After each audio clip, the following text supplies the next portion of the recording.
que o testamento é o mais solene dos negócios jurídicos, sempre com aquela ideia de que o testamento tem que combinar a vontade do morto com a segurança jurídica, já que, evidentemente, o morto não vai estar aí para se explicar e nem para dizer o que ele quis com as suas frases. Esse conjunto de valores, autonomia de vontade mais segurança jurídica, é garantido, eu chamaria esse balanço entre autonomia de vontade e segurança jurídica, é um balanço que é garantido pelas formas de testar. Ou seja, se o Código Civil tivesse optado por um sistema que muitas vezes está na literatura inglesa, vira e mexe os romances da Agatha Christie, o mistério tem a ver com um testamento feito numa folha qualquer de um guardanapo de restaurante universitário. Isso seria uma autonomia privada no grau máximo e um formalismo no grau mínimo, quase zero. Ou se nós tivéssemos adotado os chamados testamentos verbais, em que eu teria... Hoje a gente grava com o celular. Vocês imaginam no começo do século XX se gravar a vontade de alguém. Nós estaríamos, então, prestigiando a vontade no grau máximo e a segurança no grau mínimo. Por outro lado, se nós só admitíssemos um testamento perante o tabelião público, que não é o caso do Brasil, nós estaríamos preterindo a autonomia em prol de uma segurança no grau máximo. O que o sistema tenta, doutores? É compor entre segurança e autonomia.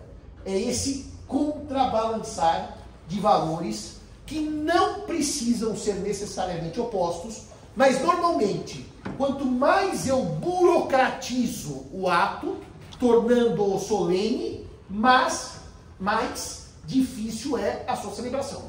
E, portanto, são dois valores antitéticos, autonomia versus segurança. São antitéticos, mas não são excludentes. Eu vou ora ceder para um, ora ceder para outro. E aí, senhores, eu tenho que antecipar que hoje, 2025, no STJ, a leitura que os tribunais fazem do testamento, a partir dos precedentes do STJ, são leituras que acabam por flexibilizar as formalidades testamentárias previstas em lei. Quer dizer o quê, literalmente? Deveria ser assim.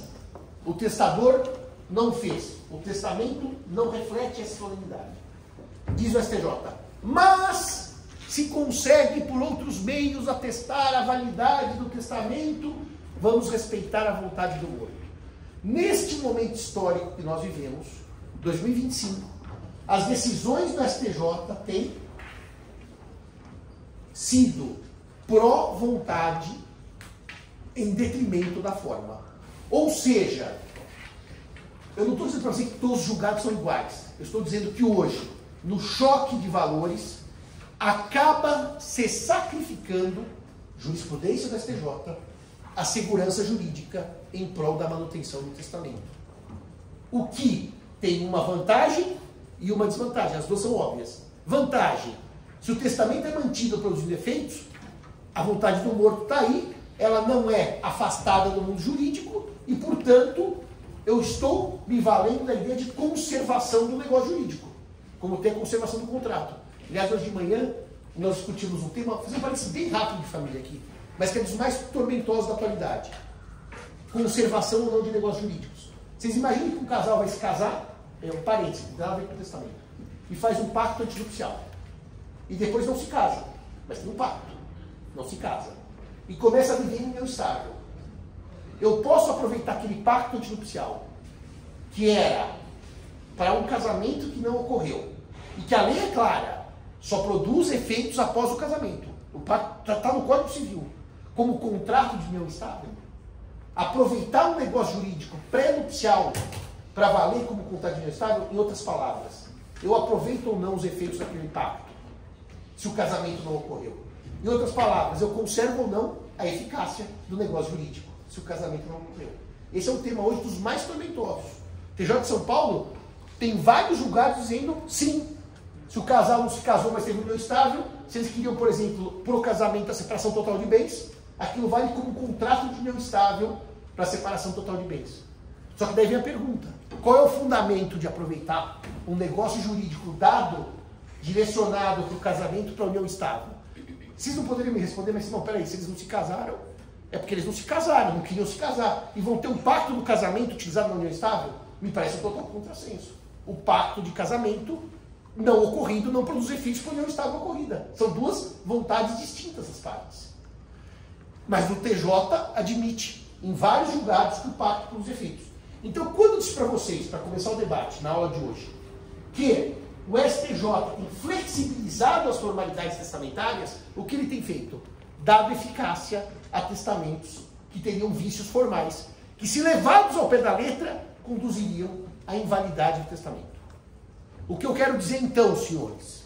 O STJ sacrifica o que eu chamaria da filigrana formal, que conduziria à nulidade, para dizer, não, tudo bem, está superado o testamento produz efeitos.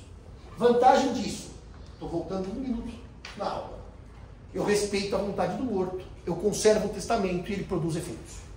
Desvantagem disso é óbvia também, que toda vez que eu abro mão de forma, de solenidade, eu abro mão de segurança jurídica.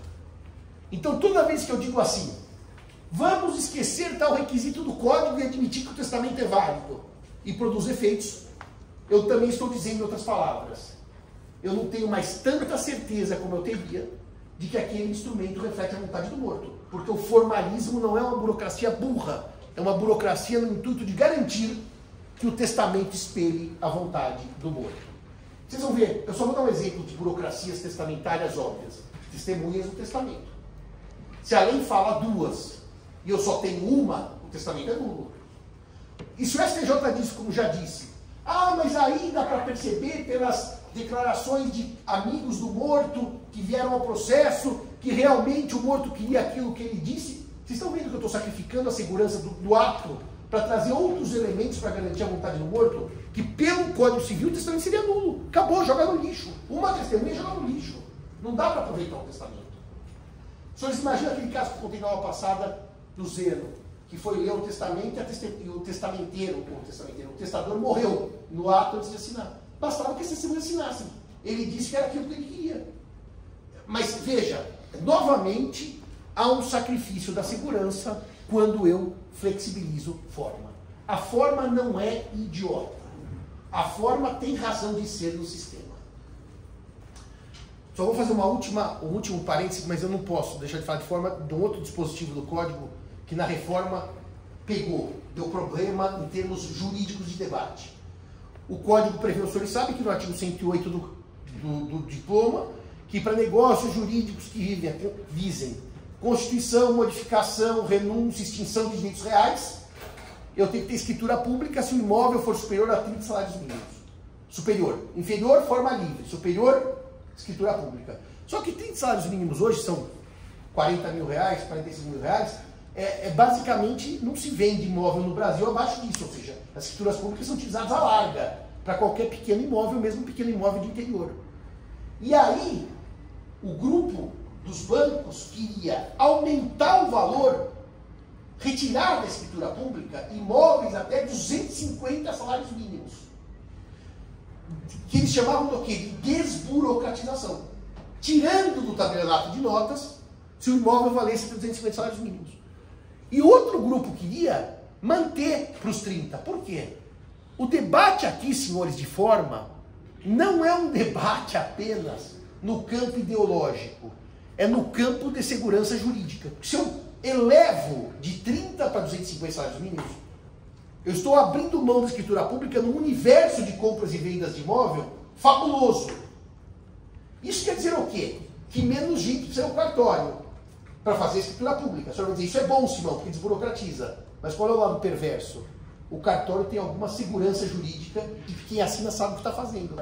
Se eu jogo só na mão do particular, aquele loteador do interior que eventualmente age de má fé, ele pode, por compromisso de compra e venda, não precisa mais de escritura, vira instrumento de venda e compra sem escritura. Nosso grupo, achava que tinha que manter o cartório, que era uma segurança jurídica das pessoas mais carentes. O grupo dos bancos queria tirar dos cartórios. E são leituras do direito privado. Mais segurança ou mais autonomia. Isso é uma constante no direito privado. Doutor, hoje eu vou dar aula. Hoje nós vamos combinar, eu vou dar aula. Eu tenho que dar aula hoje. Senão eu não consigo dar, eu estou com os temas pela metade. Em termos de, portanto, formalidades testamentárias, eu disse para os senhores na primeira aula e agora eu vou reproduzir aqui. O Código separou os testamentos em 2 grupos. As chamadas formas ordinárias de testamento, eu já disse isso, só vou agora repassar para a gente começar a trabalhar cada uma das formas. E as formas que a gente chama de extraordinárias. Quais são as ordinárias? Vamos elencar as 3 de cabeça. Testamento público, testamento cerrado e testamento particular. Essas são as 3. O particular, se lerem na doutrina, os autores chamam de hológrafo. E é engraçado que esse hológrafo, que vem de holos, de todo, como holística, ora tem H, ora não tem H nos livros. Portanto, eu grafo sem H por causa do zelo. Tá? Hológrafo é o particular. E os testamentos que a gente vai chamar de especiais, ou de extraordinários, e por que extraordinário é bem bonitinho? Eu vou explicar por quê. São 3. O marítimo, o aeronáutico e o militar. E por que que eles são especiais? Por que que eles são extraordinários? Porque a lei só os admite quando eu não posso testar numa das formas ordinárias. Quando me é impossível usar o público, o cerrado ou o particular. Por isso que ele é especial ou extraordinário. Eu vou dar um exemplo absolutamente óbvio para os senhores e vou dizer por que eu não vou trabalhar os testamentos marítimo, aeronáutico e militar. Os senhores imaginem, aliás, era uma pergunta que eu adorava fazer em prova quando o código entrou em vigor, agora essa pergunta é absolutamente idiota. Mas por que, por exemplo, que o código não tem previsão do testamento ferroviário por trem? Ou do testamento rodoviário em estrada? Mas tem marítimo e aeronáutico. Porque o código gosta de transporte mais chique? Não, por uma questão simples. Se eu começar a me sentir mal no ônibus, eu paro o ônibus e desço no primeiro cartório e vou lá e falo, quero fazer um testamento. O que eu quero dizer com isso? No avião e no navio, é impossível eu me valer do tabelião. E é por isso que a lei admite. Porque também tem uma outra questão, né? Ah, professor, o avião está caindo. Você vai fazer esse testamento? Olha, dificilmente com o avião caindo, o piloto vai parar e falar para cada um, quem quer fazer testamento? Daqui a 30 segundos todos vão morrer. Esse testamento é pressuposto que alguém esteja passando mal no avião, não o avião caindo, e fala, quero testar. Se o avião estiver caindo, eu acho que dificilmente o piloto vai ter tempo, os aviões caem de 4 a 5 minutos, para fazer testamento de toda a gente, com todas as formalidades do testamento aeronáutico. Então, o marítimo aeronáutico só tem esses, que pressupõe que eu não tenho acesso ao cartório por uma via ordinária, que é o testamento público. Estou no ar ou estou no mar. Por isso que não tem rodoviário e ferroviário. Porque, em tese, se eu estou no trem, eu paro o trem e vou para o cartório. Se eu estou no ônibus, eu paro o ônibus e vou para o cartório. E o militar, evidentemente, eu não preciso explicar para os senhores, numa situação de guerra, aquele que está envolvido, não precisa ser só o militar que está lutando, pode ser o que está na cozinha do exército, ele não pode falar, agora eu vou parar minhas atividades militares para procurar um cartório para fazer um testamento. Mas aqui você vai tomar tiro. Não, mas eu não faço questão de morrer com um testamento. É por isso que essas formas são especiais. E elas são tão especiais que elas entram no campo da literatura. Ninguém está no avião, o avião caindo, eu quero fazer testamento, estou tendo um infarto, eu quero fazer testamento, piloto, vem aqui com livro. Imagina o piloto sair da cabine, você está voando de São Paulo ao Rio de Janeiro, 30 minutos, você vai morrer naquela meia hora, ele vem na cabine, sai com o livro de bordo, o diário de bordo, toma nota no diário de bordo da sua última vontade, daí chegou no Rio de Janeiro, pô, melhorou, mas o senhor me chamou aqui para quê? Não, eu quero testar, porque eu vou morrer no avião. As pessoas nem sabem. Aliás, ainda no tempo que tinha caravela, né, demorava 3 meses para cruzar o Atlântico, ainda podia alguém na caravela falar, Pedro Álvares Cabral, eu quero testar, mas naquele tempo as ordenações, eu não sei se tinha testamento marítimo, porque eu não estudei os testamentos das ordenações. Então, só para dizer para os senhores, que eu também já disse, o único testamento de própria voz que o sistema admite é o militar, não culpativo.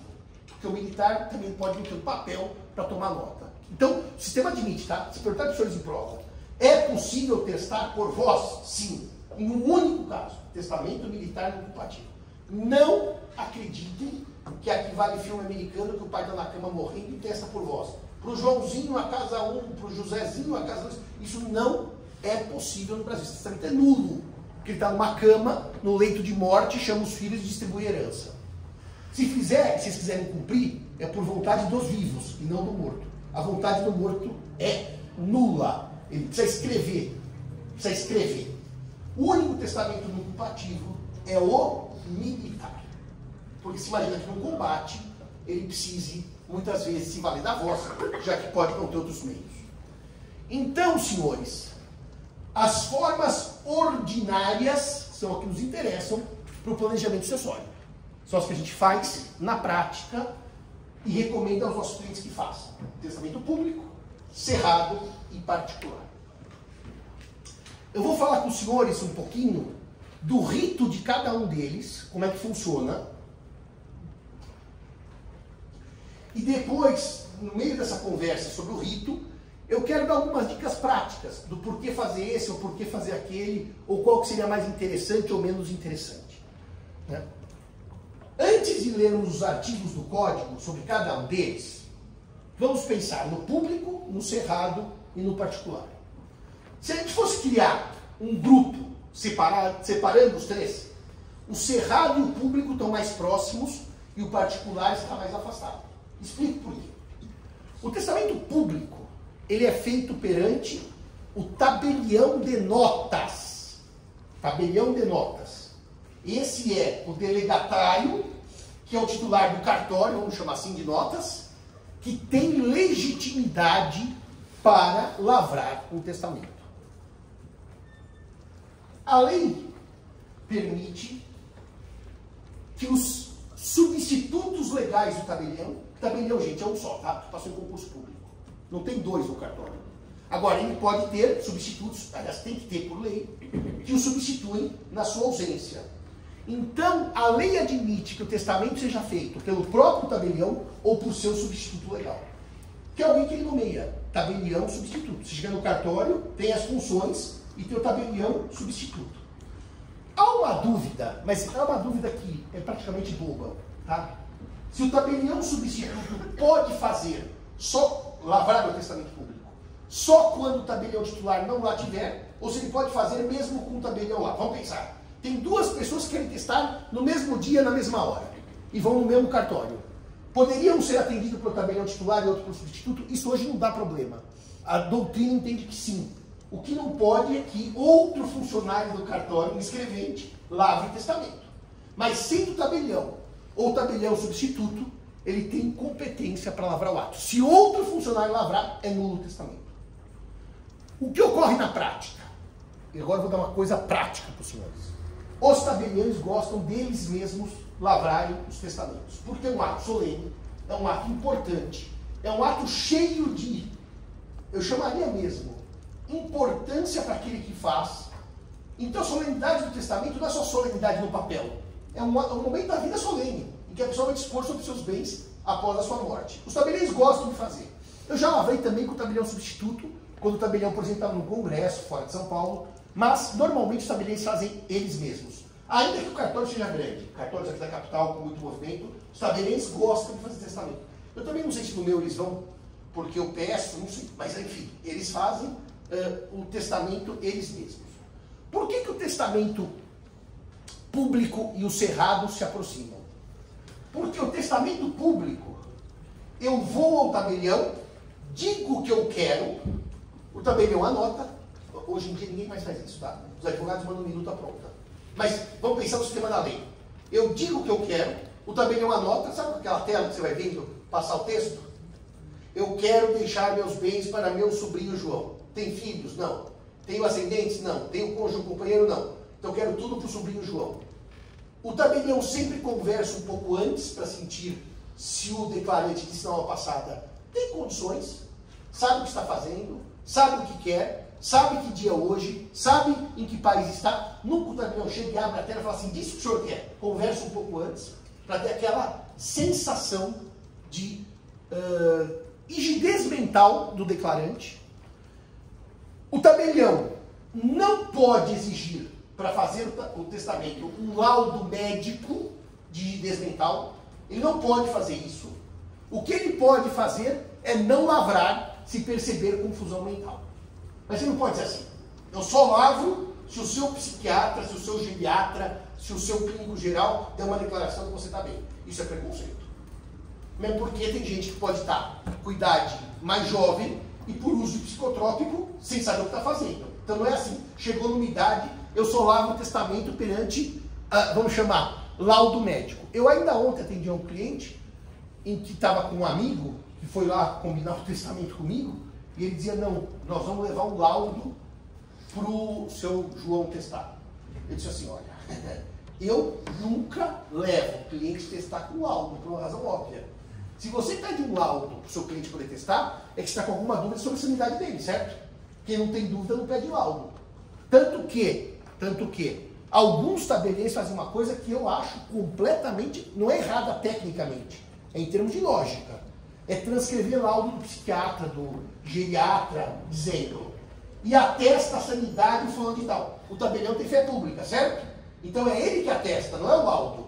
Se o médico disser, o fulano está ótimo, e o tabelião perceber que ele não está ótimo, não é o médico que prevalece, é o tabelião. Por isso que eu nunca peço laudo para levar o tabelionato. Ainda quando os clientes querem muito, mas eu estou com medo que impugne a vontade do meu tio, eu posso até pedir para ele passar para um médico de confiança que dá uma declaração que ele guarda na gaveta. Mas não levar o tabelionato, nem mostrar o tabelião, e muito menos transcrever na cédula, como alguns tabeliões fazem. Que se transcreveu na cédula, é que já está com algum medo de impugnação desse testamento. Então ele é público. Daqui a pouco eu vou ler também os requisitos, como é que funciona. Público, porque o testador declara, eu quero isso. Ele não é público, porque ele fica de acesso público. Cuidado com isso, tá? Testamento não é público, porque qualquer um do público pode olhar o que está lá. As pessoas confundem forma pública com publicidade do ato. Tanto é verdade que nenhum tabelionato mais no Brasil, depois de grande construção da doutrina e do CNJ, permite que eu chegue a um tabelionato e diga assim, vamos dizer o que posso fazer lá. Eu quero uma cópia da procuração que o doutor otorgou para a doutora. Isso nem me dá. Uma cópia da compra e venda, ele me dá. Uma cópia da doação. Cópia chama traslado, tecnicamente. Eu quero ler o testamento do doutor. Tem lá só o nome do seu CPF. O cartório fala assim, não dou. Só com ordem judicial. Porque o testamento é um ato que não é público de publicidade, mas é público de formalidade. Ou seja, o testamento, ainda que eu saiba que o ator pelo qual eu sou apaixonado, ou a atriz pela qual eu sou apaixonado, fez um testamento aqui no cartório, eu não posso chegar lá e falar, eu quero ler o testamento, eu quero pagar pelo traslado da cantora, do cantor. Isso não é mais admitido no sistema. A publicidade é da forma e não do conteúdo. Está claro isso para os senhores? Muito bem. Daí vem a pergunta dos senhores. Por que você disse que o testamento cerrado se aproxima do testamento público?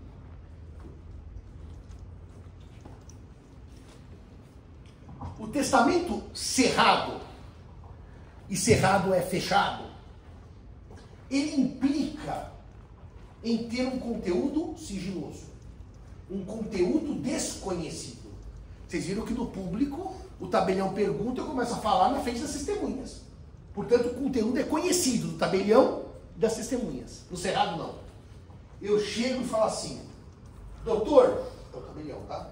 Tá aqui o que eu quero. Ele não abre aquilo, ele não lê aquilo, ele não mostra aquilo para as testemunhas. Bom, então para que testemunha? A testemunha no cerrado só vai dizer, eu não sei o que está escrito aí, mas eu vi ele dizendo, o testador, que o que está escrito aí é o que ele quer. A testemunha não diz nada sobre o conteúdo, porque ela não conhece. Mas ela só diz, o que ele quer, o que ela quer, é o que está nesse papel. Por quê? Eu fui ao cartório, tabelionato de notas. Ele ou ela, testador ou testador, entregou esse papel e disse, aqui está meu ato de última vontade. Senhores e senhoras, no cerrado, a testemunha não afirma conteúdo. Ela desconhece conteúdo. Ela não afirma o que está lá escrito. Ela só diz, eu sei que o que está aí escrito é o que ele quis. Como que você sabe? Porque ele entregou e disse, senhor tabelião, senhora tabeliã, está aqui meu testamento. Reparem que o testamento particular vai para o livro do cartório, tá no bloco de notas, vai para o livro. Está escrito, aos dias tal, do mês tal, do ano tal, fulano de tal, perante mim, tabelião, disse que. Começa a escrever. Destino, meus bens, não sendo casado. Está no livro. O cerrado não está no livro. O que está no livro do cartório quando eu levo um testamento cerrado? O chamado auto de aprovação. O que é o auto de aprovação? Só cuidado com isso, senhores. Aprovação não é de conteúdo. Se fosse de conteúdo, seria público e não cerrado. É a aprovação de que aquele testamento, o tabelião vai conversar com o testador como no público para perceber se ele está em condições mentais rígidas, vai conversar com a testadora para ver se ela sabe realmente o que ela está fazendo, e a partir do momento que ele percebe rigidez mental, ele diz, e o que é isso? Ela fala, é meu ato de última vontade. E as testemunhas vão afirmar que aquele papel, que elas não sabem o conteúdo, contém a última vontade do testador. Portanto, doutores, o que vai para o livro no cerrado é o ato de aprovação. Ele vai começar na última página do testamento, né, Leides? O código, se não tiver espaço, começa na página seguinte, a aprovar. Aprovar. Eu, tabelião, no dia tal, do mês tal, recebi do senhor José Fernando Simão, CPF número tal, RG número tal, o seu ato de última vontade perante as testemunhas.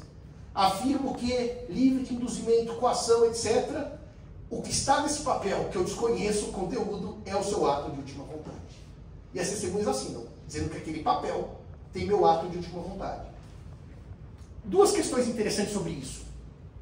Se no público o testamento é lido perante as testemunhas, evidentemente eu tenho uma desvantagem. O Código Civil exige duas testemunhas, tá? Tanto para o público quanto para o cerrado. Para o particular serão 3. Aquilo tem uma desvantagem. E qual é a desvantagem? Ué, que aquelas duas testemunhas sabem o que eu quero. Que o tabelião sabe o que eu quero. Se tiver uma cidade pequena, o tabelião pode contar. Não é que ele não pode pela lei, mas pode vazar. Fulano de tal, milionário, veio aqui, deixou nada para os sobrinhos e tudo para a igreja. Claro que em tese ele não pode fazer isso, pode ser punido, mas é um risco. É claro que eu posso levar aquelas duas testemunhas no público que vão dar com a língua nos dentes e contar para a cidade inteira. Eu fui lá testemunhar, o fulano milionário não vai deixar nada para a companheira, para a tia, para a prima, sei lá o quê. Então o público tem um problema. Algumas pessoas conhecem o conteúdo do testamento, as testemunhas e o tabelião. O cerrado não. O cerrado ninguém conhece. Agora, qual é o problema do cerrado que os senhores percebem na hora? O testamento cerrado, ele literalmente passa por um processo de fechamento. O que significa isso? Eu chego com um papelzinho dobrado, não tem nenhum papelzinho dentro do meu livro, com um papelzinho dobrado, e o tabelião vai costurar esse papel, a lei fala em coser, tudo bem? E vai fechar com um selo dele, tabelião, com cera. Isso chama-se lacre, para provar que o testamento está mantido como foi entregue, com lacre. E os cartórios mais modernos põem nesse testamento um plástico, para quê? Para evitar que o contato de água, de mofo, estrague o papel. Então, além de tudo, eles costuram, eles selam com cera e põem um saquinho plástico, para que evite, vamos chamar, o perecimento do papel, da matéria do testamento. E o que eles fazem com o testamento particular, testamento cerrado? Entregam ao testador. Portanto, olha o problema do testamento cerrado. Ele é feito por mim, ninguém mais precisa saber minha vontade, só um detalhe. Tem gente que faz testamento cerrado e com medo de ter feito alguma coisa errada, procura um tabelião e lê o testamento cerrado para ele. Não há nenhum problema técnico nisso. Não se anula testamento se o testador quiser trocar uma ideia com um amigo, com um advogado ou com o tabelião, tá? Tem gente que vai no cartório e fala assim, doutor, eu escrevi isso aqui, posso? O tabelião dá uma assessoria jurídica. Isso não invalida o testamento cerrado. Não é assim, se alguém conhecer o conteúdo é nulo. Não, tá? O conteúdo pode ser conhecido. Mas o que não pode ocorrer, o tabelião fala assim, deixa eu ler antes de aprovar. Ele não pode pedir para ler. Ele só vai aprovar o que foi entregue. E como o auto de aprovação vai para o livro, o máximo que eu vou saber quando a pessoa morre, é que um dia ela foi ao tabelião e fez o testamento cerrado. Não vou saber mais nada. E onde está o testamento cerrado? Aí é o drama. Porque evidentemente que o testamento cerrado não é feito em cópias, né? 8 cópias. Você guarda uma, eu guardo uma, meu tio guarda uma. Não, é uma só.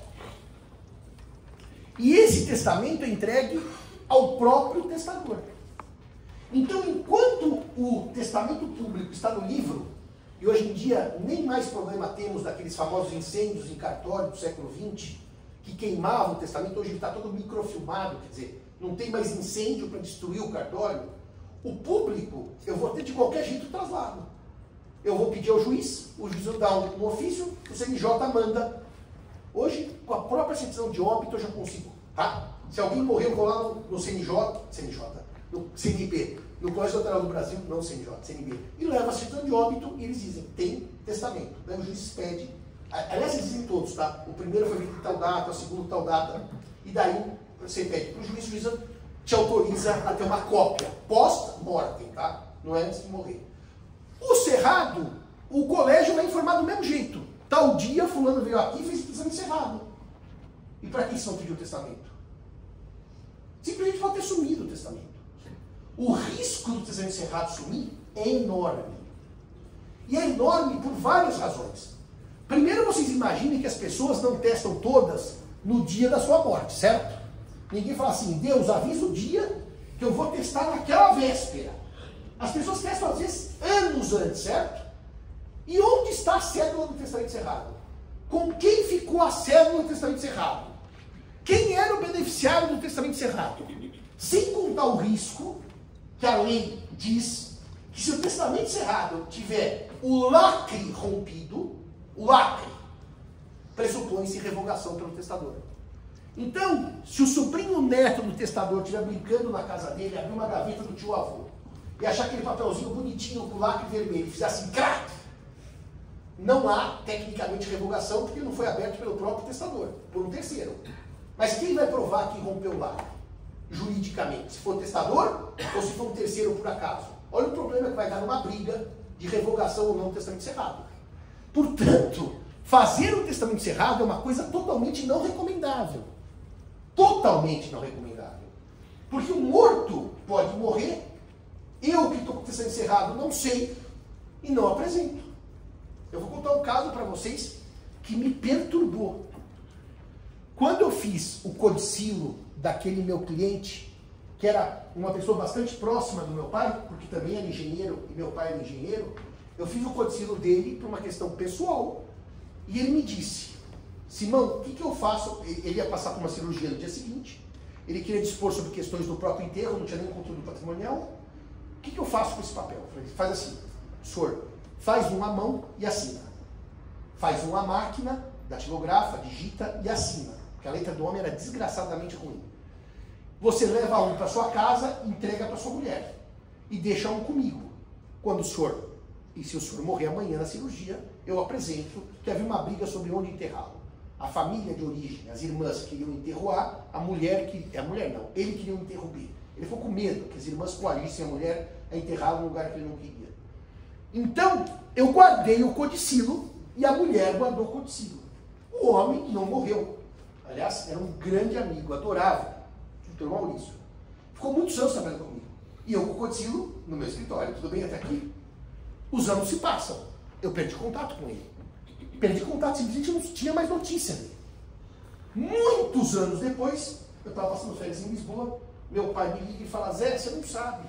Semana passada morreu o tio Maurício. Eu falei, o tio Maurício, eu comecei a gaguejar. O tio Maurício, o pai falou, você está bem? Eu falei, não, eu estou péssimo. Onde ele foi enterrado? Ele falou, eu lá sei onde ele foi enterrado. Eu falei, eu preciso saber já onde ele foi enterrado. Porque eu tenho o testamento dele, que não é testamento codicilo, mas para o meu pai, que era engenheiro, não era muito bom ficar dando muitos detalhes técnicos em testamento codicilo. Eu estou com o testamento dele no escritório, eu preciso saber onde ele foi enterrado. E eu tive uma ansiedade tremenda. Eu liguei para uma amiga advogada, que é mais próxima da família do falecido, e ela falou, Zé, eu também não sei onde ela foi enterrada. Eu falei, mas descubra já, pelo amor de Deus. Eu vou voltar para o Brasil, porque se o homem foi enterrado no lugar errado, eu vou ficar com peso na consciência eterna. E aí ela ligou para a filha do falecido, e ele se enterrado exatamente no lugar que ele queria. Mas o codicilo dele, eu não pude cumprir, porque eu não soube nem que ele morreu. Eu estou entendendo do cerrado? Eu posso estar acontecendo em cerrado de alguém que morre e eu não fico nem sabendo. Ou eu vou todo dia ficar procurando na imprensa para ver se alguém morre. Vocês estão percebendo que o cerrado é um cano? É uma fria esse testamento cerrado?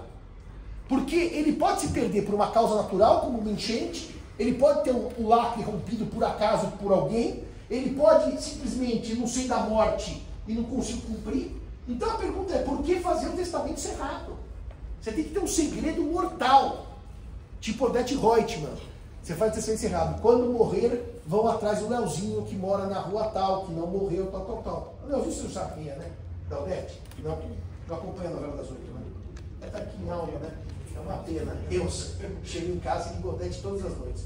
Agora, repara o senhor o seguinte. A Odete Reutemann, o senhor nem sabe quem é, né? Não. Cultura geral nossa, deu uma queda grande. Mas tudo bem.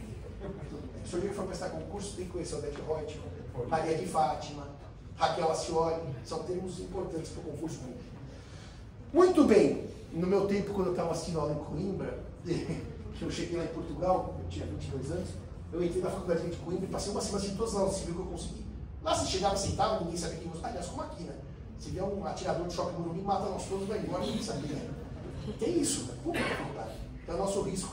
Eu sentei lá e fui ouvir uma aula sobre ausência, do professor Rapinará Capelo de Souza, uma autoridade em direitos de personalidade. Ele falou assim, vou dar um exemplo de pessoa ausente. No Amor de Perdição, do Camilo Castelo Branco, eu não sei nem que era Camilo, nem que tinha amor de perdição. O exemplo de ausência ainda era a novela da Globo, né?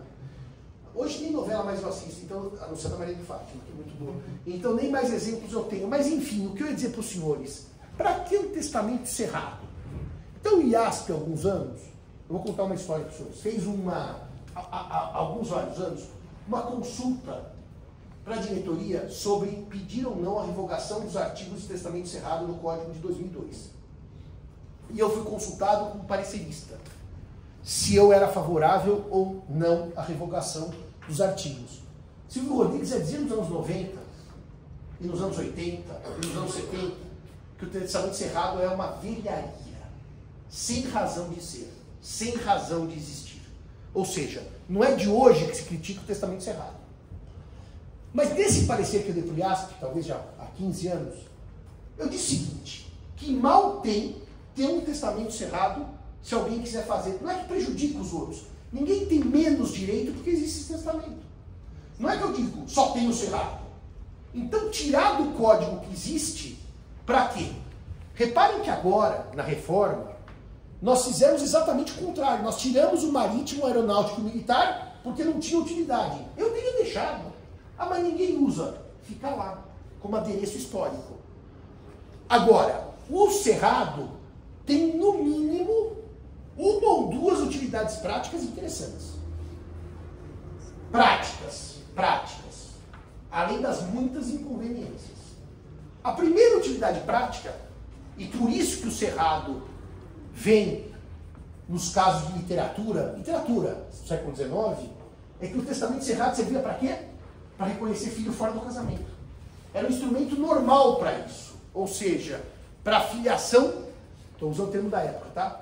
Adulterina, fora do casamento, tá? Então, era normal que as pessoas não quisessem em vida criar aquela questão familiar e reconhecessem filho fora do casamento por testamento cerrado. Mas, hoje em dia, tem uma coisa ótima do testamento cerrado. Você imagina que você não tem herdeiros necessários, não tem descendentes, não tem ascendentes, não tem cônjuge, não tem companheiro. E tem aquela sobrinhada. Sobrinhada toda que é sua herança, tá louca para você morrer. E todo mundo esperando o tio e a tia morrer. O tio e a tia dizem assim, ó, querido, é o seguinte, eu não tenho herdeiros necessários. Posso fazer testamento para um, para dois, para três ou para todos. Quem cuidar melhor de mim ganha, quem não cuidar se ferrou. E é simples assim. Vocês querem dinheiro do titio, show me the money? Então cuida do velho. Porque dinheiro é bom, o velho é chato, não é isso? Então cuida do velho. Ah, mas senhor Fissano, eu já fiz. Onde está? Ah, ele é testamento cerrado. Só vão descobrir no dia que eu morrer. Daí todos começam a se matar para descobrir o que o titio deixou. E até lá o titio e a titia têm companhia. Senão fica que nem a tia, quase eu falei o nome da velha, a velha era famosíssima. Que nem a tia Maria da Silva, não posso falar o nome dela, que só tinha sobrinhos. E a coitadinha, a tia era muito pobre. Ela era herdeira de um pedacinho de Guarulhos, pedacinho que ela herdou quando desapropriaram o aeroporto. Então ela tinha 50, 60 milhões no banco. A tia era uma pessoa humilde, uma senhora muito humilde. E os sobrinhos não eram muito apaixonados pela tia, sabe? Então a tia pegou, fez um testamento, deixando parte substancial desse dinheiro, que não é um dinheiro relevante, 60 milhões, ninguém se abala por causa disso, para a igreja. Ela deixou uma parte substancial desse dinheiro para a igreja. Deixou para os sobrinhos. Os sobrinhos não eram lá tão queridos, e os sobrinhos também herdariam dos pais parte dessa fortuna. Então a tia falou, eu quero deixar aqui para a igreja. A tia morava perto de uma igreja famosa aqui nos Jardins, e tinha uma relação boa com os padres, convidava os padres para almoçar, patrocinava benemerências da igreja, então deixou. Os sobrinhos, o dia que descobriram isso, pegaram o testamento, rasgaram e fizeram de conta que não existia para tirar dinheiro da velha. Que era cerrado, abriram para a igreja, joga no fogo. Dane-se a igreja, nós vamos partilhar nós o testamento, o dinheiro. E o testamento da sua tia? Testamento, a tia nunca fez testamento. Não, mas está aqui no livro do CNB, testamento cerrado. Ah, então ela jogou fora. Queimaram o testamento da velha. Sim, porque te dá 30 milhões para a igreja por 30 milhões no bolso, eles acharam mais interessante por 30 milhões no bolso. Se fosse público, isso poderia não ter acontecido. Porque repara, se a tia faz um testamento, aliás, ela fez até para uma paróquia específica, porque o debate de direito civil, eu vou mostrar para vocês depois, sobre o legado da paróquia. Porque a paróquia não tem personalidade jurídica própria. Quem tem é a igreja. E daí, quando... Ela podia ter feito o seguinte, se fosse minha cliente, mas não era. Você sabe, a gente contou essa história, quem foi que me passou? Né? O advogado, quando me procurou, que é um bom amigo, falou, Zé, queimaram o presidente da mulher. Eu falei, porque se eu quero testar para a igreja, e quero ter certeza que a igreja receba, o que eu faço? Testamento público. E informa a igreja. O dia que eu morrer, está lá o testamento. É muito fácil buscar o testamento público. Agora, o cerrado, queimaram o testamento da velha. Fizeram de conta que ele não existia, partilharam o dinheiro. E a igreja recebeu 0. E eles ficaram com o dinheiro da tia. Então, o testamento cerrado, realmente, ele é um inconveniente instrumento de planejamento sucessório. Muito inconveniente. É um instrumento que é difícil dizer ninguém. Mas se poucas pessoas testam no Brasil, por testamento cerrado, então, isso é quase ficção jurídica, tá? Ninguém se utiliza desse mecanismo. Já o testamento público é o mais utilizado. Custo. O custo do público e do cerrado é o mesmo. É por estado, portanto tem uma tabela brasileira de custos de emolumentos, mas o custo do público e do cerrado é igual. O tabelião vai cobrar a mesma coisa, fazer o tabelião. O Ale está 1.700 em São Paulo ainda? Vou olhar. Dá uma olhadinha qual é o custo hoje do testamento público. Não sei se é até pouco tempo era R$1.700. Mas repito, tá? O valor varia para cada estado da federação que tem tabela própria de emolumentos, tá? E o testamento particular ou hológrafo? O testamento particular ou hológrafo, ele é aquele que é feito sem qualquer interferência do Estado. Ou seja, não tem cartório, não tem tabelião, não tem ninguém. Eu simplesmente tenho que ter 3 testemunhas, ao contrário do público do cerrado, que são apenas 2. E só para deixar bem claro isso, senhores, quando eu digo tem que ter 3 ou tem que ter 2, é mínimo, tá? Porque qualquer advogado minimamente vivido sugere mais testemunhas do que o mínimo legal. Exatamente para garantir que mais pessoas conheçam aquele testamento e mais pessoas possam declarar numa briga a rigidez mental do testador. Então eu digo, particular 3, público e cerrado 2, no mínimo. Eu, José Fernando Simão, nos testamentos públicos, sempre levo 3 pessoas. Porque eu acho que é uma cautela que não prejudica. Também se chegar para o testador e falar assim, traga 35 pessoas, fala, isso aqui não é estádio de futebol para fazer equipe para testar. Mas 3 é um número bem razoável. E como eu digo sempre, de preferência mais jovens que o testador. Porque levar mais velho, a testemunha morre antes do testador. Bom, o testamento privado ou particular, ele é aquele que, portanto, não passa por nenhum controle do Estado, certo? Basta que eu chame as testemunhas e leia o que eu escrevi. É por isso que o testamento particular pode ser em língua estrangeira. Se o testador for alemão e as testemunhas forem compreenderem em alemão, eu posso ter um testamento particular em alemão. Não precisa ser em língua portuguesa. Tá? Desde que compreenda o idioma aquele que testa o testador, e claro que as testemunhas que vão ouvir o resultado. E onde fica o testamento? Bom, qual que é a vantagem do testamento particular? A vantagem dele é que ele é tão sigiloso, que fora as 3 testemunhas, ninguém sabe nem que eu fiz. Porque o cerrado, alguém pode falar no cartório, ó, veio alguém aqui e fez um cerrado. Mas o particular não. São 3 pessoas e o testador. Ele é ultra sigiloso. Por que eu não recomendo a ninguém testamento particular? Por uma razão óbvia, certo? Sem controle do Estado, a chance de impugnação, porque não sabia, porque foi coagido, porque houve dolo, porque a pessoa já estava mais ou menos com estados flutuantes de consciência, que a pessoa é usuário de droga, a pessoa é usuário de álcool. É muito fácil de impugnar o testamento particular, porque ele é um testamento feito completamente fora do controle do Estado. É curioso que outro dia o Caçama veio dar uma aula no meu curso no meu grupo de estudos de direito imobiliário, e ele disse uma coisa que é verdade. Não é que o instrumento nasce particular e se torna público. Toda a formalidade do público vai cedendo para que o particular tome espaço. Então, por óbvio que um testamento, com a sua importância, é muito melhor que o Estado, delegatário, o cartório, tenha um monopólio. Só que a gente vai cedendo espaço desse monopólio para que o particular possa se valer da forma particular. Mesmo problema do testamento cerrado. Onde fica o testamento particular? Com alguém. Eu faço e entrego. Então, novamente, eu vou ter um problema de extravio do testamento particular. Desde perda da cédula, porque eu mudei de casa, não sei onde mais está o testamento, até perda por uma enchente, perda por vento, e até eu entrego para alguém que morre, por exemplo, e quando eu morro, não tem mais quem apresente o testamento. Então, o testamento particular, ele não é nada recomendável em termos práticos. Qual seria a grande valia do testamento particular? A grande valia é que eu posso fazer em idioma estrangeiro, o público cerrado não. E o testamento particular, ele tem essa aura de segredo, porque daí realmente pouquíssima gente sabe que ele foi redigido. Agora, nós vamos passar pelos artigos do Código Civil. Você descobriu os emolumentos? 2.300. 2.300 hoje. O público e o cerrado, né? É o mesmo valor. R$ 2.300 em São Paulo. Você viu que eu estou defasado. O ano passado, quando dei aula, era 1.100. Subiu a tabela esse ano? Todo ano sobe. Todo ano sobe, né? É eu que estou defasado. Em Minas é diferente. Minas é quanto? O Você cerrado sabe? é 700 e pouco e o outro é de acordo com os bens. O cerrado é 700 e pouco e o público é de acordo com os bens. Isso. Então vocês vão até Poços de Caldas, onde mora o Felipe, cruza a fronteira, paga bem mais barato o testamento e ainda almoça na cantina do Araújo, da qual o pai dele é habitué e frequentador, ou na casa dele mesmo.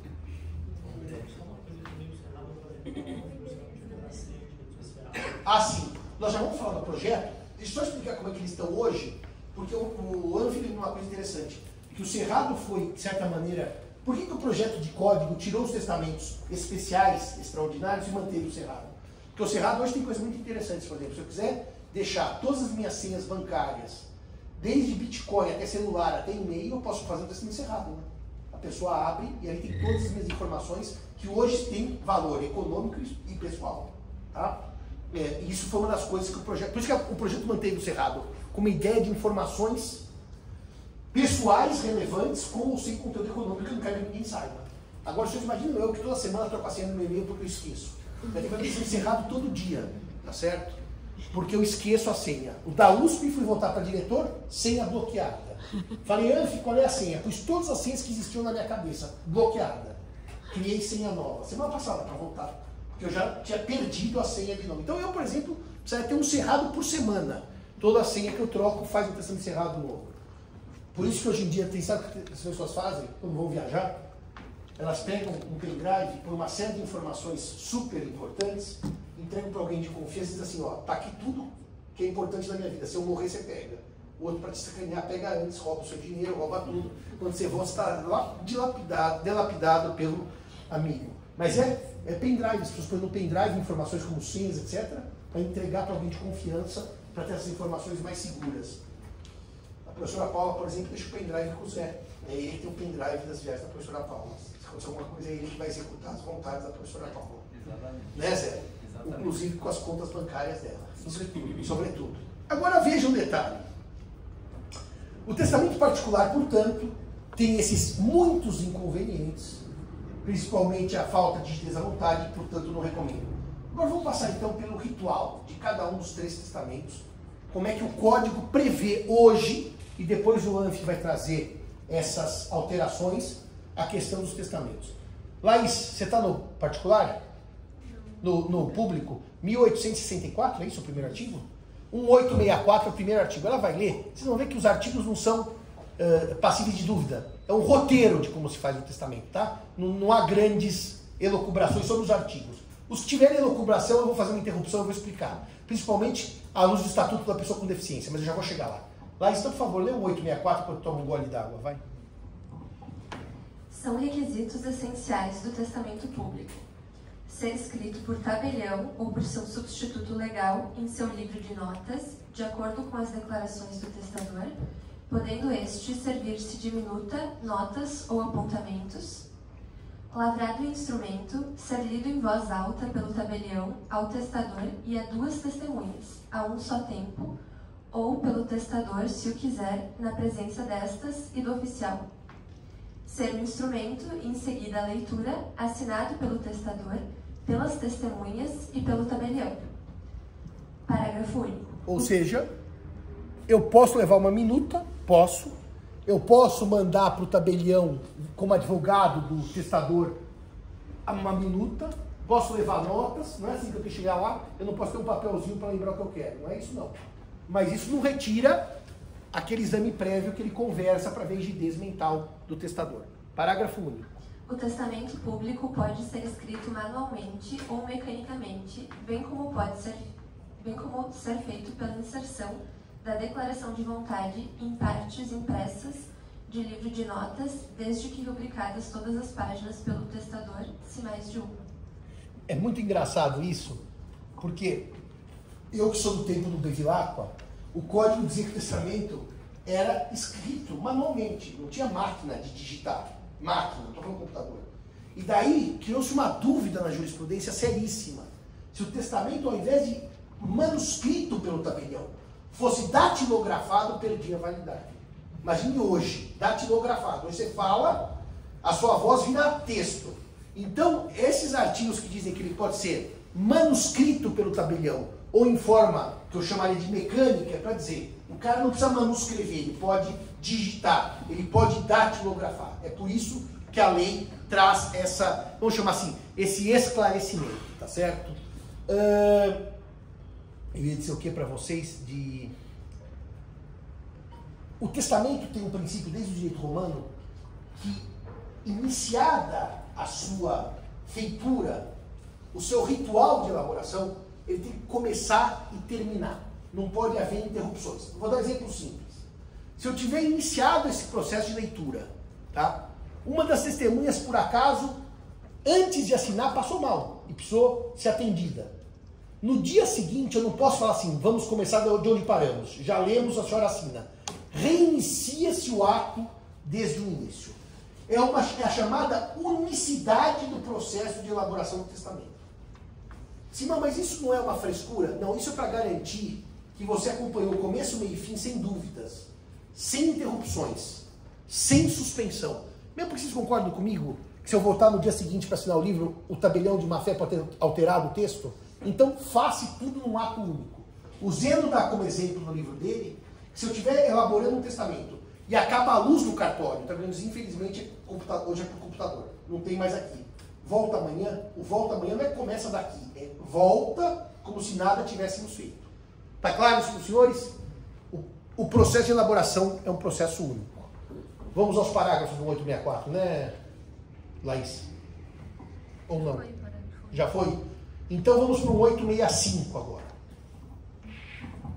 Se o testador não souber ou não puder assinar, o tabelião ou seu substituto legal assim o declarará, assinando, neste caso, pelo testador, e a seu rogo, uma das testemunhas instrumentárias. Ou seja, se não puder ou não souber assinar, o próprio tabelião pode assinar por ele ou uma das testemunhas instrumentárias. Portanto, esse testamento pode ser feito por pessoa que não pode ou não sabe assinar. Há uma confiança de que, evidentemente, se eu levei uma testemunha, ela vai assinar por mim, é o que eu quero. Portanto, esse testamento também serve para isso. Porque o particular não, tá? Eu não posso estar com problema. Ele não admite arrobo particular, né? Ale, acho que não pode. Acho que só o público admite arrobo. Depois a gente vê isso com mais calma. Vamos para o próximo artigo, que eu quero chegar nas pessoas com deficiência. 1866. O indivíduo inteiramente surdo, sabendo ler, lerá o seu testamento, e se não o souber, designará quem o leia em seu lugar, presentes as testemunhas. E 1867. Ao cego só se permite o testamento público, que lhe será lido em voz alta 2 vezes, uma pelo tabelião ou por seu substituto legal, e a outra por uma das testemunhas, designada pelo testador, fazendo-se de tudo circunstanciada menção no testamento. Portanto, os artigos 1866 e 1867 tratam de 2 questões de deficiência física, não de deficiência intelectual. Ele chama de surdo e de cego. Aí vem uma questão muito curiosa, que há muitos anos me confrontaram, quando eu li esse artigo, e disseram assim: professor, o senhor não pode chamar a pessoa com deficiência visual de cega. Eu vou chegar no projeto. E nem a pessoa com deficiência auditiva de surda. Por quê? Porque isso não é correto. Isso diminui a pessoa. Só que nós temos um problema técnico-jurídico, que eu preciso dividir com os senhores e que é sério por causa do projeto. O projeto acolhe essa ideia. Ninguém é surdo e ninguém é cego. Estudantes de deficientes visuais, deficientes auditivos. Para ser mais técnico, pessoa com deficiência visual e pessoa com deficiência auditiva. Porque a palavra deficiente também hoje em dia é tida como redutora de dignidade. Agora, eu pergunto aos senhores, por que a palavra cego não é igual a pessoa com deficiência visual? E a palavra surdo não é igual a pessoa com deficiência auditiva? Porque a cegueira é o cume de um processo de deficiência em que me retira totalmente aquela capacidade de enxergar. Eu uso óculos, o senhor está de óculos, o senhor está de óculos. Nós temos deficiências auditivas, visuais, só que em graus distintos. Tanto que nós que estamos de óculos aqui nessa sala e não temos deficiência visual no grau máximo, não precisamos da dupla leitura que o código exige para a pessoa cega. Nós não precisamos disso. Eu tenho um amigo que é um sujeito brilhante da Bahia, o Fernando, promotor, que é deficiente visual pleno, cego. Ele não enxerga nada. Ele, se ele fosse testar, precisaria se valer da proteção do 1867. A dupla leitura. Para garantir que o instrumento reflita a sua vontade. Da mesma forma, a pessoa surda. Por exemplo, eu tenho um tio sócio-afetivo, que é uma das pessoas mais geniais que eu conheço, está com 81 anos, e que usa um aparelho auditivo, certo?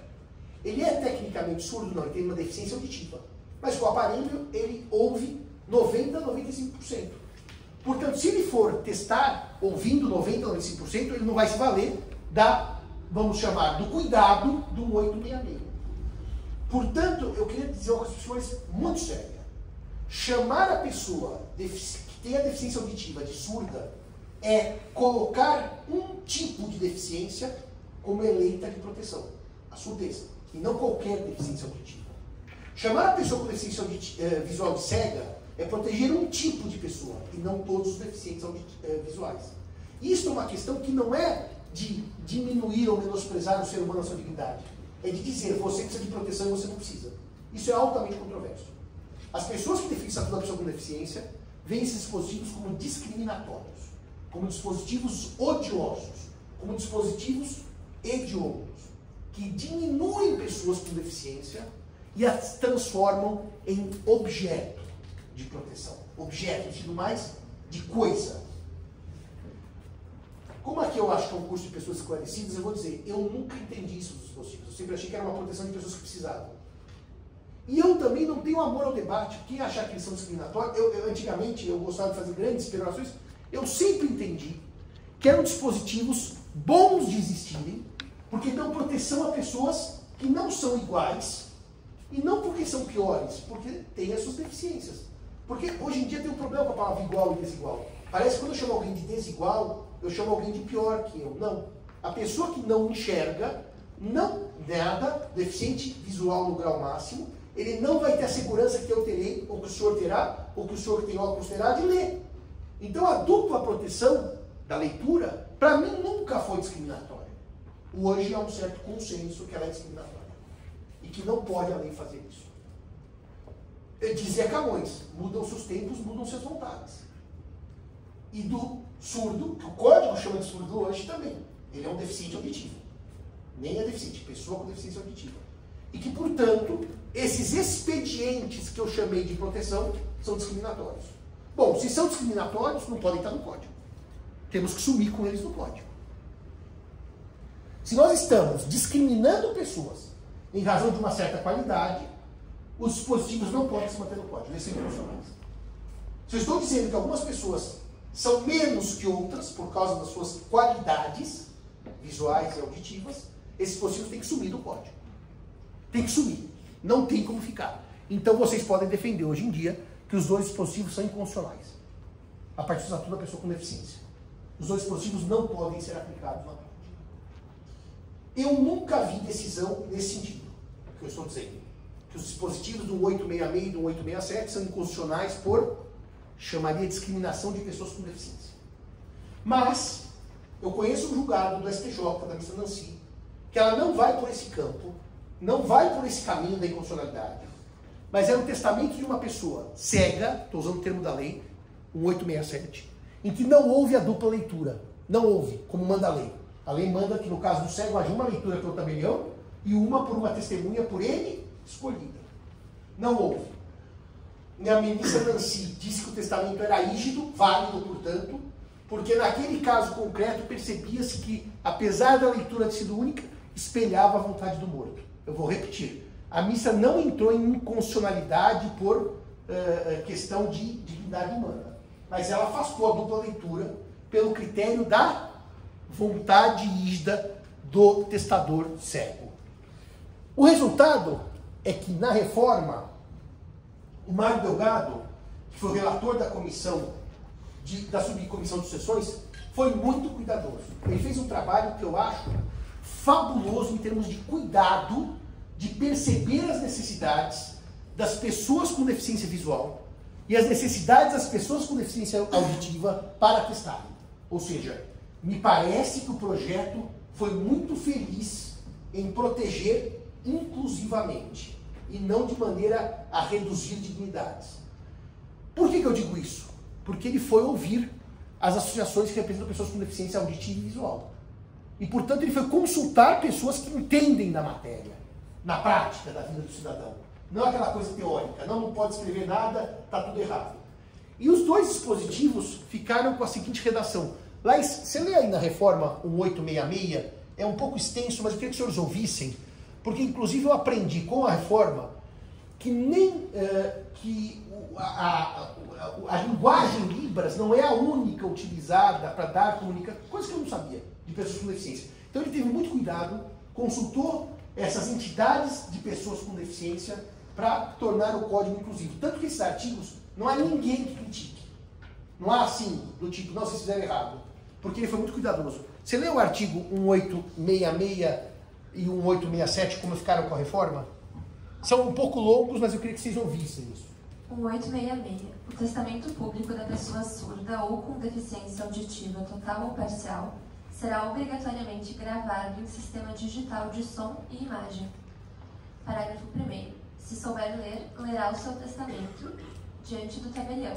Não sabendo ou não podendo se expressar, designará quem o leia em seu lugar, podendo indicar um intérprete da língua brasileira de sinais, para simultaneamente lhe dar conhecimento do conteúdo. Parágrafo 2º. O tabelião deverá obrigatoriamente realizar a gravação do ato em sistema digital de som e imagem. Reparem que o código manteve uma restrição, mas que hoje já é entendida como protetiva, ou seja, Libras, etc, etc, etc. O código não optou pela leitura que eu chamaria mais extrema, de entender que a pessoa com deficiência auditiva tem capacidade plena e, portanto, qualquer regra que crie um testamento diferenciado seria preconceituosa. Tá? Mas como não houve reação negativa, acredito que é um dispositivo que foi bem compreendido pelas pessoas com deficiência. Acredito. Agora vai para o Senado, vamos ver o que vai acontecer lá. Mas eu gostei da redação. Eu não ouvi críticas ao dispositivo. Tá? Isso é para as pessoas com deficiência auditiva. Vamos para a deficiência visual agora, 1867. Como é que ficou no projeto? A pessoa com deficiência visual poderá atestar por qualquer forma com a gravação obrigatória do ato em sistema digital de som e imagem. Parágrafo único. Em se tratando de testamento público, o testador com deficiência visual pode solicitar cópia do seu testamento em formato acessível, incluindo braille, áudio, fonte ampliada e arquivo digital acessível. Repararam que o código fala pode testar por projeto? Não, código. Por qualquer forma. Se é por qualquer forma, ele vai ter uma liberdade maior do que tem hoje, porque hoje é só por forma pública. Só que o projeto tenta incluir um sistema protetivo. Só deixa eu ler de novo, porque eu achei interessante como a gente protegeria a pessoa com deficiência visual, qualquer forma com a gravação obrigatória do ato em sistema de som e imagem.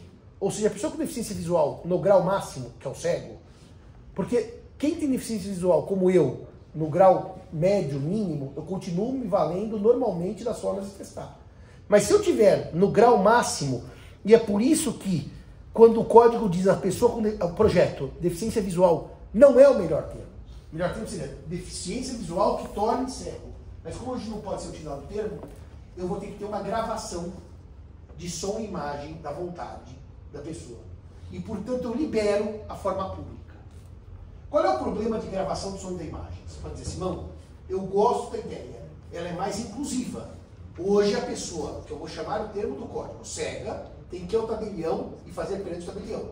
Aprovado o projeto, a pessoa, que eu vou no termo do projeto, com deficiência visual, não é mais cega, pode se valer da forma de testamento gravado com som e imagem. Qual é o problema disso?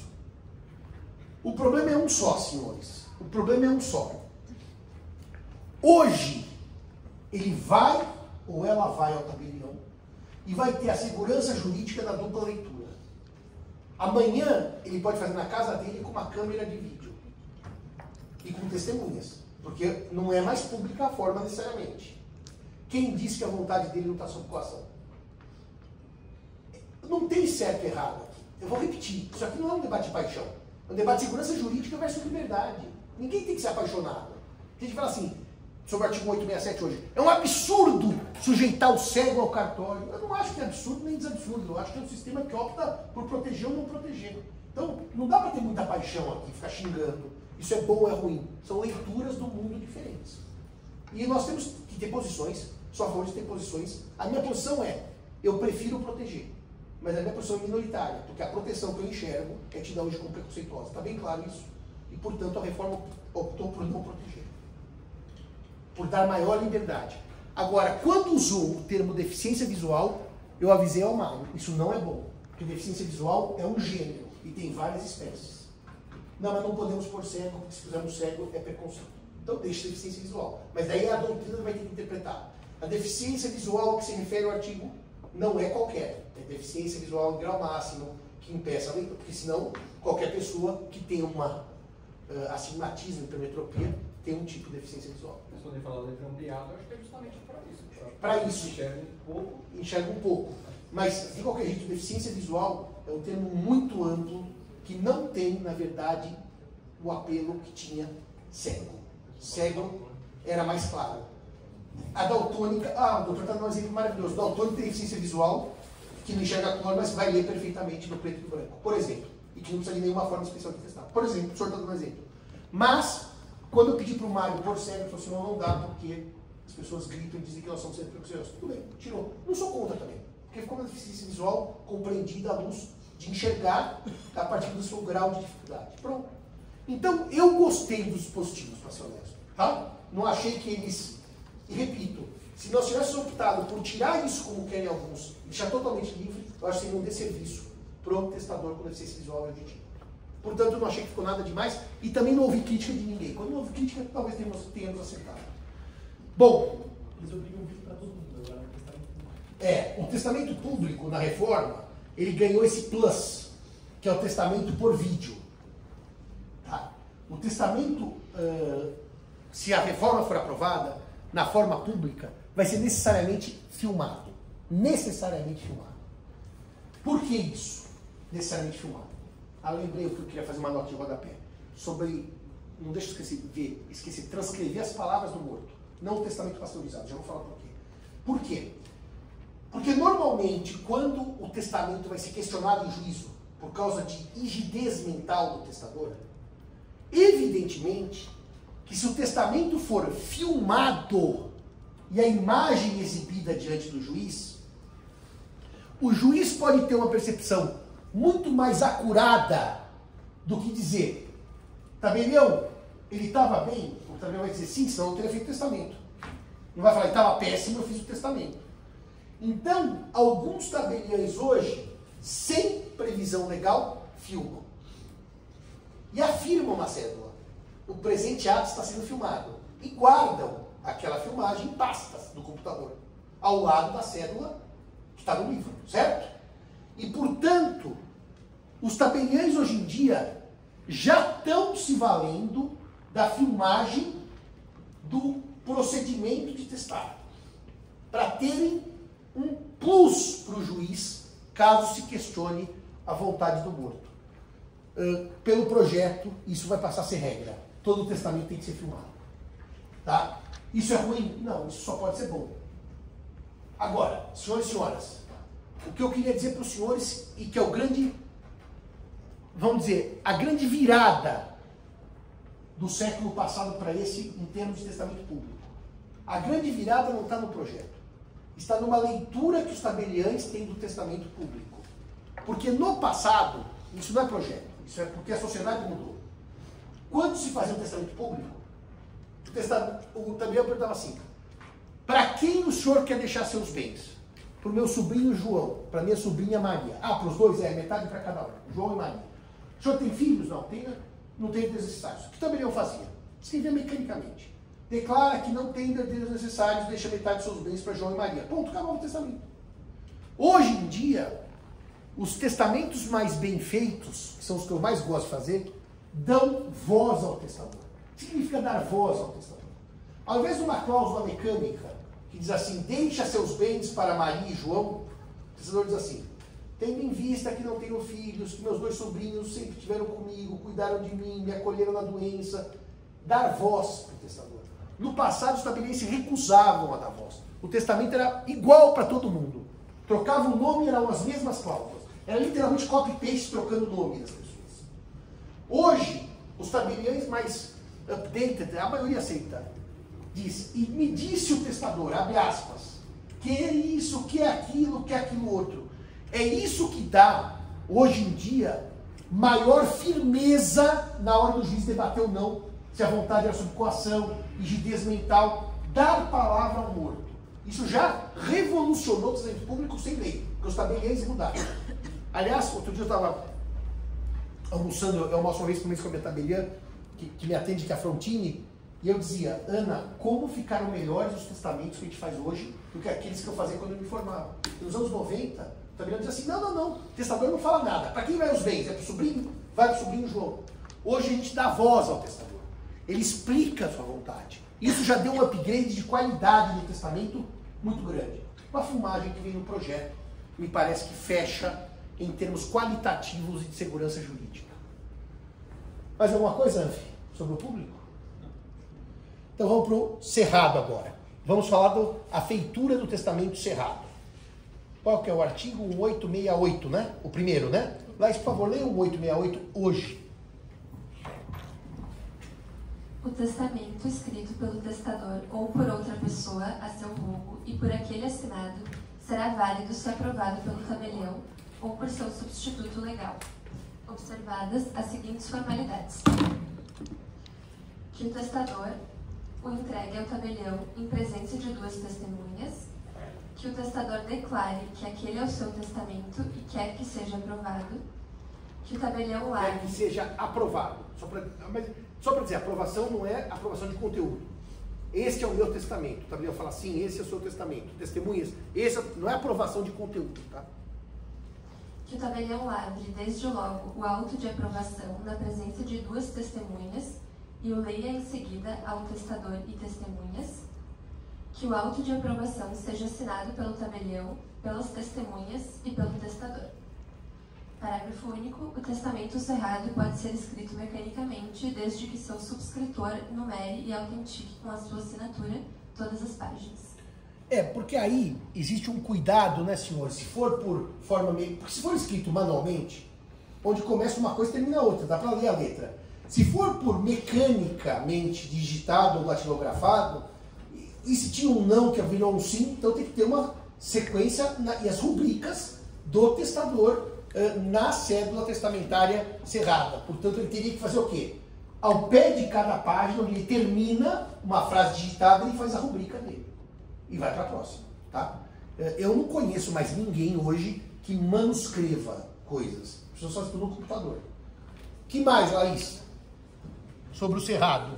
1869. O tabelião deve começar o auto de aprovação imediatamente depois da última palavra do testador, declarando, sob sua fé, que o testador lhe entregou para ser aprovado na presença das testemunhas, passando a serrar e coser o instrumento aprovado. Parágrafo único. Se não houver espaço na última folha do testamento para início da aprovação, o tabelião aporá nele o seu sinal público, mencionando a circunstância no auto. Ou seja, ele, se não tiver espaço para começar na última linha, vai para a página seguinte. Só que ele põe e diz assim, comecei aqui porque lá não tinha espaço. Ele explica porque ele não foi logo depois. Tá? E por que ele faz isso? Para que, em tese, ninguém coloque alguma coisa entre o que o testador disse o tabelião, para não ficar um espaço vago, espaço vazio. Ele segue. Essa é a ideia. Inclusive, essa técnica de escrituração vale para escrituras também, né? Que eles falam que é texto corrido, que não deixa não claro, deixa espaço, não deixa claros. Só que hoje a gente já vê escrituras em formato assim, mais anatômico. Então, é tem verdade. muitos tabelionatos que fazem. É verdade. A forma corrida é para evitar espaços em branco que possam ser adulterados por coisas posteriores. Vocês vão ver que no particular, tá, gente? Não pode ter rasura, por exemplo. Se houver uma rasura, não sei se foi o testador ou alguém que riscou uma palavra. Vocês vão ver que no particular tem outras coisas que não tem no público, no cerrado. É que vamos acabar o cerrado. Que mais, Laís? 1870. Se o tabelião tiver escrito o testamento a roubo do testador, poderá, não obstante, aprová-lo. Essa é uma questão interessante. Eu falo para o tabelião, doutor, eu estou com artrose, minha mão dói demais, eu não consigo digitar nada. O senhor escreve a meu pedido? O tabelião pode escrever e pode aprovar. O que a lei quer dizer? Não é porque ele escreveu que ele não pode aprovar. Teria que dizer assim, um escreve e outro aprova. A mesma autoridade que é o tabelião pode escrever e assinar. Para evitar exatamente a discussão de nulidade. Mas será que se um tabelião escreveu a pedido, teria que ser outro para aprovar? Não, a lei autoriza que o mesmo faça os dois atos. Escrever e aprovar.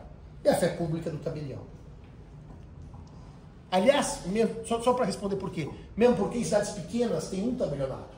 Não é como São Paulo que tem um a cada esquina.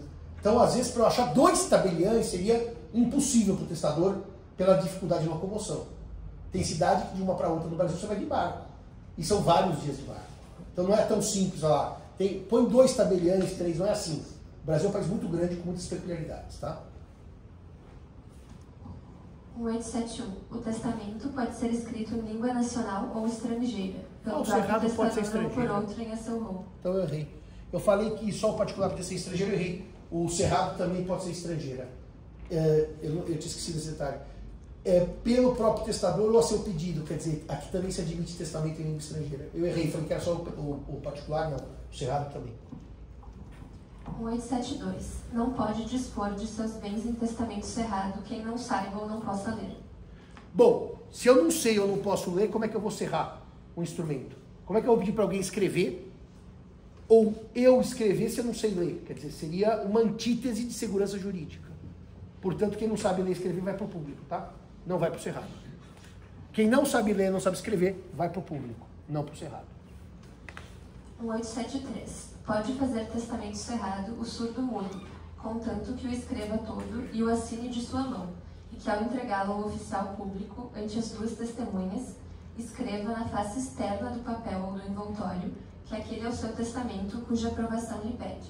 Reparem que interessante. Desculpe, Laís, qual que é esse artigo? 1873. 1873 vai trazer o mesmo problema de deficiência auditiva para o testamento cerrado. E vai dizer, tudo bem, ao invés do testamento cerrado de pessoa que pode se expressar, falar, este é o meu testamento, eu escrevo, porque tem uma deficiência de fala. Este é o meu testamento, peço que o aprove. Reparem que a deficiência auditiva não impede a forma cerrada. A visual impede, porque ele não pode escrever. E, portanto, a lei permite o testamento da pessoa com deficiência auditiva a partir do momento que ela possa escrever na cédula: este é meu testamento, por favor, aprove.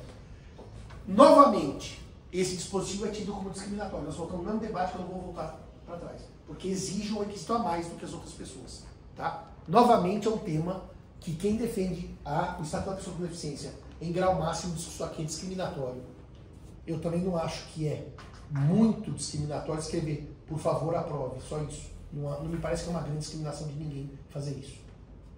Ninguém está diminuindo a sua essência humana porque escreveu por favor, aprove meu testamento. Na minha leitura, tá? Não é majoritária. Não é majoritária, é minoritária. 874.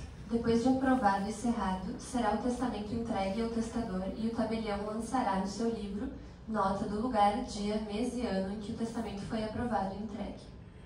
Ou seja, no livro, como eu lhes disse, só diz: existiu, veio aqui fulano, fez, eu aprovei, entreguei para ele. Acabou. Ninguém mais sabe com quem está a cédula. O livro é apenas uma nota da existência do testamento cerrado. Tem mais algum cerrado? Tem mais um. Então vamos ao último cerrado.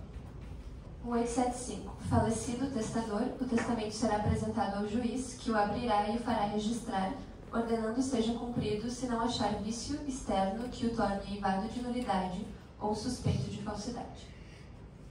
Olha, eu nesses muitos anos de advocacia de família, uma única vez na minha vida, em Nilo Tempore, era estagiário ainda, cheguei no fórum, e o juiz da dona da família estava no cartório, uma coisa que não existia no juiz do cartório, ficava na sala dele, numa mesa, e eu perguntei para a Vera, que era escrevente: Vera, o que está acontecendo com o doutor Geraldo está aqui no cartório? Eu nunca vi isso na minha vida, numa mesa, o juiz sentado, e um monte de gente em volta dele. Eu achei que tipo, era alguma assembleia de credores na vara da família. Eu falei: o que está acontecendo aqui? É a abertura do testamento cerrado. Ah, eu fiquei lá para olhar, falei: eu não vou embora daqui, eu quero ver o que é isso. Então o juiz senta, era claro que não era uma sala que todo mundo via, era num canto, para ninguém. Literalmente o que ele faz? Se o testamento estiver dentro do invólucro plástico, ele rasga o plástico, tira o testamento de dentro, rompe o lacre, mostra primeiro que ele está lacrado, dizendo: todos aqui estão confirmando que o testamento está lacrado? Sim, está. Então eu vou romper o lacre e ele faz a leitura do testamento. Isso parece filme da Agatha Christie. Agora vamos ler o testamento morto. E daí ele lê e há uma ata de que ele foi aberto no dia tal, perante as testemunhas tal, e que, portanto, o testamento estava isto, e que diz isso, isso, isso. Daí transcreve o testamento. E aí é o único testamento que se abre, porque os outros já são abertos por natureza. Esse é o único que é cerrado. Você já viu abrir testamento cerrado, Amém? Já, né? Era o seu? Não. Não, né? Você está viva, né? E tinha conteúdo assim mais pesado para atacar alguém, para precisar cerrar o testamento? Não, era um conteúdo, acho que tinha pouca coisa patrimonial, porque o pessoal tava chorando, acho que tinha umas declarações lá, mas de cunho pessoal.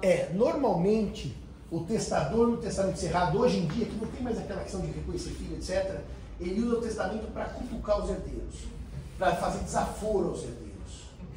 Deixo para você, apesar de você ser um mau caráter, um bandido, você nunca cuidou de mim, desgraçado, mas mesmo assim vai ganhar uma casa para que você arda no inferno. Então você xinga os seus parentes do testamento cerrado. Ele é muito interessante para agressão aos parentes. Gente, como ele vai ser lido pelo juiz na frente de todos vão passar vexame. É uma coisa bem vexaminosa a leitura do testamento cerrado. Então também para xingar parente é um bom testamento, tá? Ou para fazer desaforo com os parentes, né? A lei de desaforo. Acabamos? E o testamento cerrado no projeto?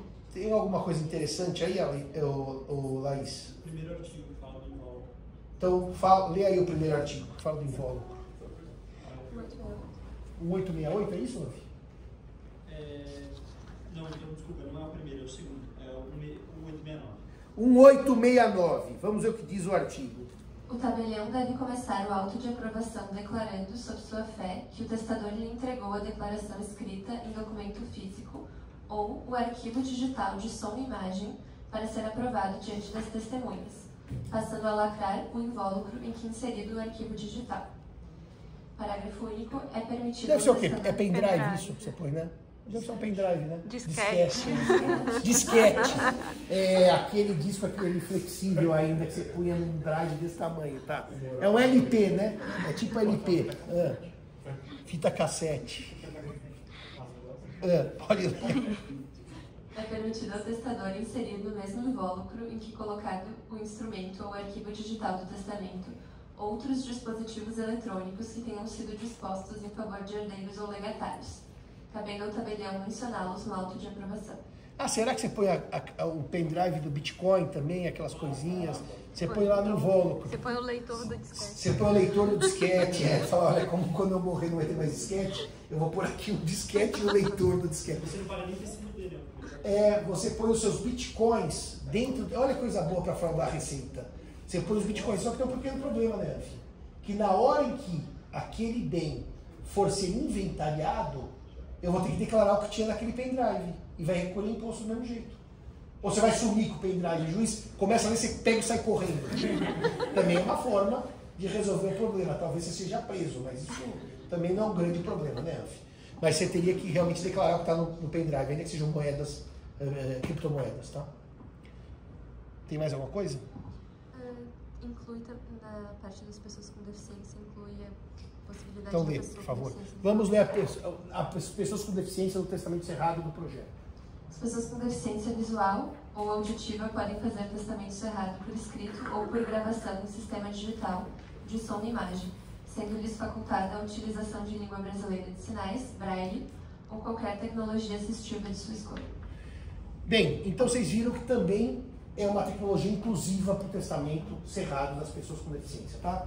Novamente, o projeto não optou por retirar regras especiais, mas por ampliar o acesso às pessoas com deficiência. Eu quero dizer uma coisa para os senhores do testamento particular nesses 10 minutos que me restam. O testamento particular, ele tem uma regra no Código Civil que deu muito certo, que é o chamado testamento particular especial ou simplificado. Esse é um dispositivo totalmente inovador com relação ao Código 16, totalmente inovador, que permite um testamento particular sem testemunhas. Sem testemunhas. Eu disse que são no mínimo 3. Sem testemunhas. Desde que o testador declare na cédula as razões pelas quais ele tem que fazer esse testamento, que eu vou chamar de particular simplificado. Então eu tenho que declarar. E essas razões sejam razões que exijam aquela forma. Por exemplo, vou passar por uma cirurgia, não tenho tempo de testar. A casa está pegando fogo, não tenho tempo de testar. Estou com Covid, não posso sair de casa, tenho que testar de maneira simplificada. Esse testamento particular simplificado, ele vai dispensar testemunhas e, portanto, o juiz vai ter que fazer uma análise prévia de sua validade a partir das palavras do próprio declarante testador. Que é o artigo hoje, qual é que é? O 879, não é? Lê o 879, por favor. Eu vou ler o atual, tá? Não o projetado. O 879 atual. Em circunstâncias excepcionais declaradas na cédula, o testamento particular de próprio punho e assinado pelo testador, sem testemunhas, poderá ser confirmado a critério do juiz. Confirmado a critério do juiz. Hoje, que o código já tem 2003 vigência, 2025, 22 anos de vigência, tem pilhas de julgados confirmando esse testamento particular simplificado. Novamente, se sacrifica a segurança jurídica para se dar voz ao testador. Muito comum, os casos que eu conheço dos julgados são casos em que normalmente a pessoa não tem filhos, nem ascendentes, e vive em união estável, e não quer deixar para os sobrinhos os bens ou para os irmãos, e sim para o companheiro ou para a companheira. E está passando por uma cirurgia, está numa situação de doença grave, e testa no hospital. Esse testamento hológrafo simplificado, para o professor Zeno Veloso, não é testamento particular. É um testamento especial. Nós teremos o público, o cerrado particular e esse testamento especial. Ele seria um quarto tipo, não estaria como particular especial, mas sim como especial. Mas o fato é que o legislador brasileiro o disciplinou junto com o testamento particular. Está lá na sequência. E qual é o grande problema desse testamento hoje? Vocês vão ver a reforma. Eu posso não morrer. sobreviver àquele ato em que ocorria perigo de vida. E aí o que acontece? Será que esse testamento produziria efeitos como qualquer outro se eu sobrevivi? Eu não morri na cirurgia. É engraçado, porque o código não deu solução para isso. E me parece que não precisava dar. Se ele diz que esse testamento é válido, desde que o juiz identifique como, vamos chamar assim, legítima causa, ele é válido. Não se eu morrer ou se eu não morrer, ele é válido, como qualquer outro testamento. Ele não é um testamento provisório, que eu precisaria testar de outra maneira. Por quê? Aqueles que eu não vou dar aula, o militar, o aeronáutico e o marítimo, se eu não morrer em 90 dias, além disso, da chegada ao porto, da chegada à terra, do fim da guerra, eu tenho que renovar, senão ele caduca. Mas lá tem regra especial para testamentos especiais. Esse aqui está no particular, junto com os outros. Nenhum testamento da forma ordinária, pública, cerrado ou particular, tem prazo de validade. Nenhum. Então esse aqui, por que ter prazo de validade? Não me parece que isso é razoável hoje em dia. Ou seja, morrer ou não na cirurgia é irrelevante para a validade desse testamento. Só que a doutrina não aceitou. Fui vencido novamente. E nas jornadas de direito civil, foi aprovado um enunciado que aplica uma regra do aeronáutico, marítimo, militar a esse tipo aqui de testamento. E essa regra vai dizer o quê? Que ele caduca em 90 dias se a pessoa não morrer. Ou seja, se eu for passar por uma cirurgia e morrer em até 90 dias, tudo bem, esse testamento produz efeitos. Se eu não morrer, esse automaticamente está fora do mundo jurídico, ineficaz. Eu repito aos senhores, para mim isso é errado tecnicamente, porque ele é um testamento como qualquer outro, ordinário. Só que isso gerou uma ressalva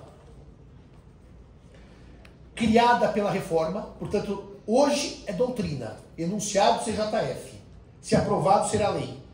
Perde a eficácia o testamento particular excepcional se o testador não morrer no prazo de 90 dias, contados a cessação das circunstâncias excepcionais declaradas na cédula ou no dispositivo eletrônico. Portanto, meus amigos, o que hoje é doutrina não está na lei, se aprovado o projeto passa a ser lei. Hoje não há regra de perda de eficácia após 90 dias. É orientação doutrinária. Se o projeto for aprovado, isso passa a ser lei. Eu entendo a razão de ser do enunciado e da doutrina, para dar segurança jurídica. Mas se a lei quisesse isso hoje, teria feito um parágrafo. Se não fez, como é que eu vou trazer um parágrafo atinente ao testamento marítimo, militar e aeronáutico para um testamento particular? Hoje eu não aceito.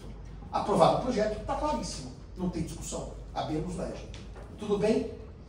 Doutor, agora sim. O senhor pode perguntar o que o senhor quiser, que eu não vou lhe retirar a palavra.